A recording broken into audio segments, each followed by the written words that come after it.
Her name is Sharon Tate. She's today's kind of girl, bursting with youth, beauty, vitality, and hope. The hope was born 2 years ago at the MGM studios in Culver City, California, in the offices of producer Martin Ransahoff. It began with a contract with Filmways and an intensive program of lessons, study, and training to become a movie star. 2 years later, at the MGM studios in London, Sharon Tate is reporting for her first motion picture, Eye of the Devil, in which she will star with David Niven and Deborah Carr. Many young hopefuls have started here. Some have become great stars. But before Sharon ever sees a camera, there are long hours of preparation. Hours of each day are devoted to beauty, hairstyling that will frame and flatter the natural beauty of her features, and makeup that will enhance them and project them onto the motion picture screen. There are other long hours of rehearsal, of analyzing each scene, each movement, with director J. Lee Thompson. Sharon was faced with doing a very big and important part. Could she do it? That was in all our minds. We even agreed that if, after the first 2 weeks, Sharon was not quite making it, that we would put her back in cold storage. We started work. Very soon, we all realized that here was a girl who was tremendously exciting. She had that thing that you can't really explain, star projection. In addition to the hours of work devoted to bringing out her talent and beauty, there are long sessions before the still cameras. Publicity can help make the difference between Sharon Tate, the actress, and Sharon Tate, the star. And the first step is to have pictures. Lots of them.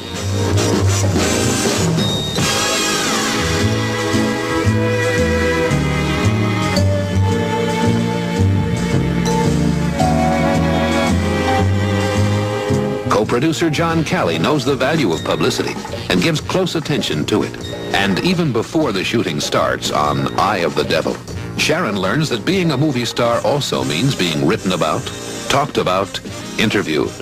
I discovered, regardless of how many months and years of acting classes that I have had, I found that I know absolutely nothing at all. So now I can begin.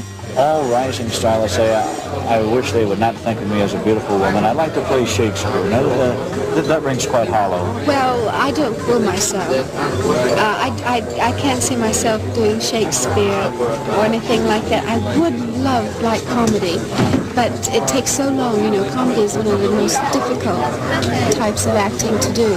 It takes so long because you have to be so serious, and that's the funny thing about it. And I haven't had the experience at the moment, but I'm giving it a go. The work continues. An exercise program has been designed for Sharon's voice, and with each lesson it becomes lower, stronger, better control.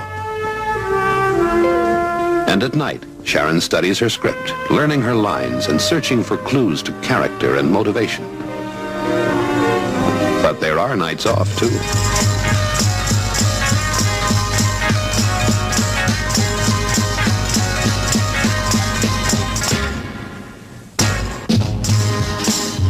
Sharon can usually be found making the scene at one of London's newest, innest discotheques.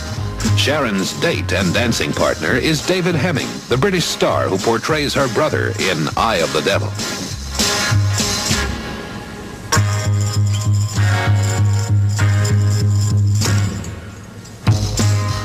In the noted sights, from the famed lifeguards of the Household Cavalry to the traditional feeding of the pigeons in Trafalgar Square, London is a city of unending interest for Sharon.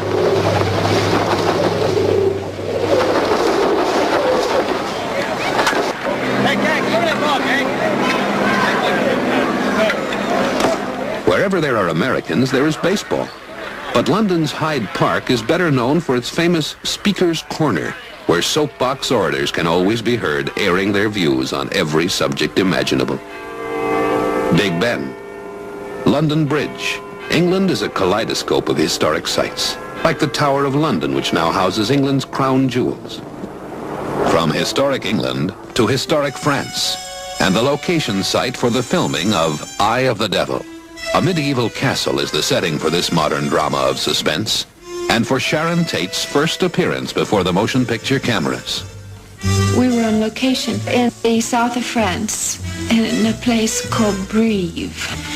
The area was kind of mythical, kind of foggy and smoky, and it put me in a great mood for my part.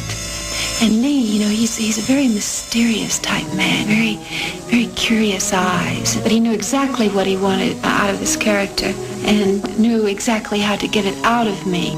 Sharon was asked to play this very difficult role of a rather witch-like person. It was asking a newcomer to do a lot. She takes direction beautifully. Very soon she began to realize that the camera was a friend. An aspiring actress must learn to be at ease with the cameras and complex pieces of equipment that crowd the set, and more importantly, with her technicians and fellow actors. Deborah Carr is my idea of an actress and a woman, you know, a person. And I learned so much from her. You know, just little things, you know, it'd take a long time to, plus a lot of her things in acting, you know, to watch. So smooth, professional. It was fantastic, really fantastic.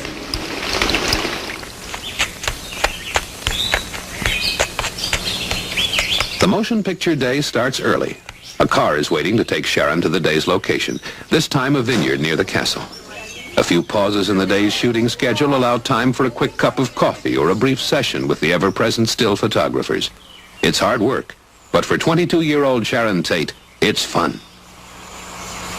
The first day that David walked on the location, when I was younger, I thought, well, this is the man I'm going to marry.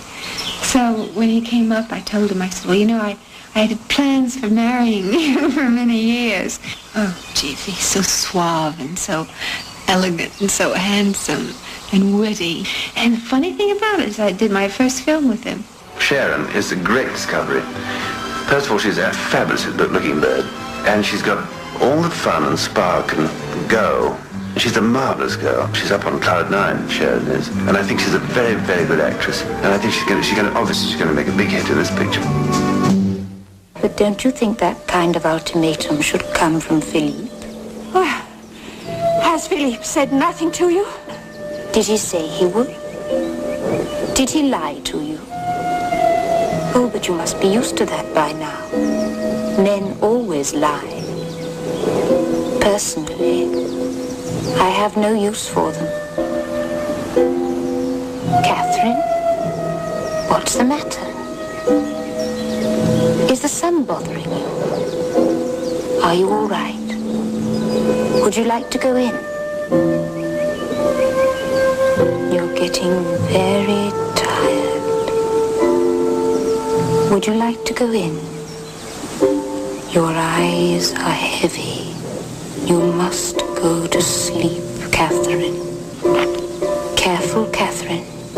You might fall. Take my hand. Oh, dear. Help me. I am helping you, Catherine. I am helping you.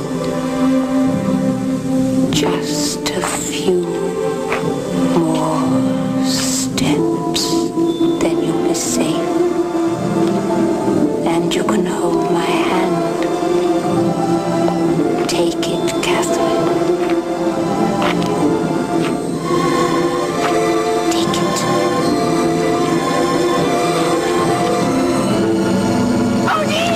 That was Sharon Tate as Odile in Eye of the Devil. And this is Sharon Tate as Sharon Tate, girl on the go-go, getting her big chance at stardom. Her first film could do it for her, with stars like David Niven and Deborah Carr, and star makers like producer Martin Ransohoff, and this man, director J. Lee Thompson. The moment that Sharon appeared on the screen in her first rushes, we knew that this wonderful personality was going to make out. I think this girl is going to be a big, big star. It's happening fast for Sharon Tate. Her second film is The Vampire Killers, to be followed by Don't Make Waves, both for Filmways and MGM. But the all-important one is the first one, Eye of the Devil. And it could be the lucky one, because all eyes are on Sharon Tate.